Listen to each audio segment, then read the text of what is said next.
آپ کو کیوں لگتا ہے کہ اللہ آپ کو معاف نہیں کرے گا؟ ہمیں بچپن سے یہ تو سنایا گیا ہے کہ اللہ کن سے نفرت کرتا ہے، لیکن یہ نہیں سمجھایا گیا کہ اللہ کن سے محبت کرتا ہے۔ ہمیں بچپن سے اللہ کے عذاب سے تو ڈرایا گیا ہے، لیکن اللہ کے رحم کو دیکھنا نہیں بتایا گیا۔ ہمیں اللہ کے متعلق سب کچھ پڑھایا گیا ہے، بس اللہ سے اچھا گمان رکھنا نہیں سکھایا گیا۔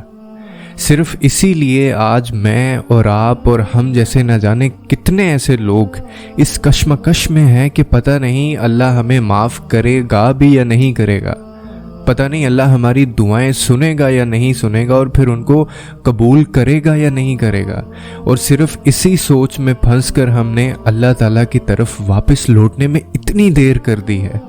پتہ ہے اللہ نے قرآن میں آپ کے لیے اور میرے لیے فرمایا ہے کہ اور اللہ بخشنے والا ہے اور پیار کرنے والا ہے۔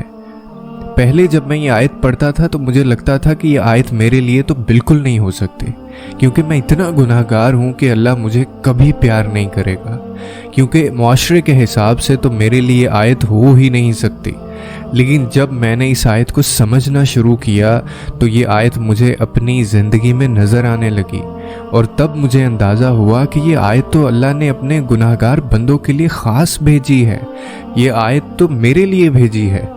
بخشش کا حوالہ کہاں دیا جاتا ہے؟ جہاں گناہ گار ہو جانے کا اندیشہ ہوتا ہے۔ اور بخشش کا وعدہ کس سے کیا جاتا ہے؟ جو گناہ ہو جانے کے بعد شرمسار ہوتا ہے۔ اور شرمسار کون ہوتا ہے؟ جسے یہ احساس ہوتا ہے کہ وہ گناہ گار ہے۔ اور معافی کس کو ملتی ہے؟ جو ہاتھ جوڑے اللہ کے سامنے کھڑا رہتا ہے۔ یعنی اگر آپ کو لگتا ہے کہ آپ گناہ گار ہیں تو یہی اللہ کی سب سے بڑی نعمت ہے۔ احساس گناہ ہی بخشش کی سب سے بڑی دلیل ہے۔ یہ گناہ کے بعد جو گلٹ آپ کو پریشان رکھتی ہے نا، یہ اللہ کی طرف سے الارم کی طرح ہوتی ہے کہ اب بھی وقت ہے، معافی مانگ لو، معاف کر دیے جاؤ گے۔ اور پھر اللہ نے اس آیت کے دوسرے حصے میں اپنی دوسری صفت بیان کی ہے، یعنی جب آپ توبہ کرتے ہیں نا تو اللہ آپ کو ایسے بخش دیتا ہے جیسے آپ نے کبھی وہ گناہ کیا ہی نہ ہو، اور اللہ ویسے ہی آپ سے محبت کرنے لگتا ہے جیسے اس گناہ سے پہلے کرتا تھا۔ آپ اللہ سے محبت کرنا چھوڑ سکتے ہیں، لیکن اللہ آپ سے کبھی محبت کرنا نہیں چھوڑ سکتا۔ میرا اللہ کہتا ہے، مجھے حیا آتی ہے کہ میرا بندہ مجھ سے کچھ مانگے اور میں اسے خالی ہاتھ لوٹا دوں۔ میرا اللہ تو خود کہتا ہے کہ میرے بندے مجھ سے مانگ، میں تجھے ضرور عطا کروں گا، اور بے شک عطا کرنے والی ذات اسی کی ہے۔ اگر تمہاری مانگی ہوئی چیز میں تمہارے لیے بھلائی نہیں ہے تو وہ تمہیں اس کے بدلے بہترین عطا کرے گا، کیونکہ میرا رب کبھی اپنے بندوں کا برا نہیں چاہتا، وہ تو اپنے بندوں سے بے پناہ محبت کرتا ہے۔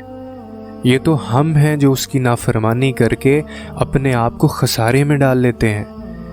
وہ جس نے تمہیں پیدا کیا وہ تو خوش ہوتا ہے کہ جب اس کا بندہ اپنے مالک سے کچھ مانگتا ہے، وہ تو خوش ہوتا ہے جب اس کا بندہ اس یقین سے اس سے کچھ مانگتا ہے کہ میرا رب ہی مجھے عطا کر سکتا ہے، اور بے شک اس کے حکم کی تعمیل کرنے میں ہی ہماری بھلائی ہوتی ہے، اور وہ ہمیشہ ہماری بھلائی چاہتا ہے۔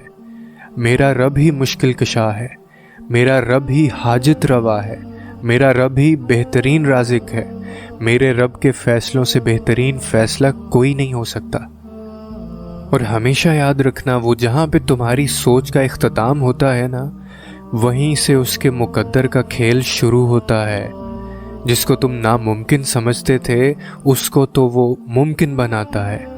یہ راستے کیسے بنیں گے اس کی فکر تم چھوڑ دو، تم بس اس کی یاد سے غافل ہونے کا خیال بھی نہ لانا۔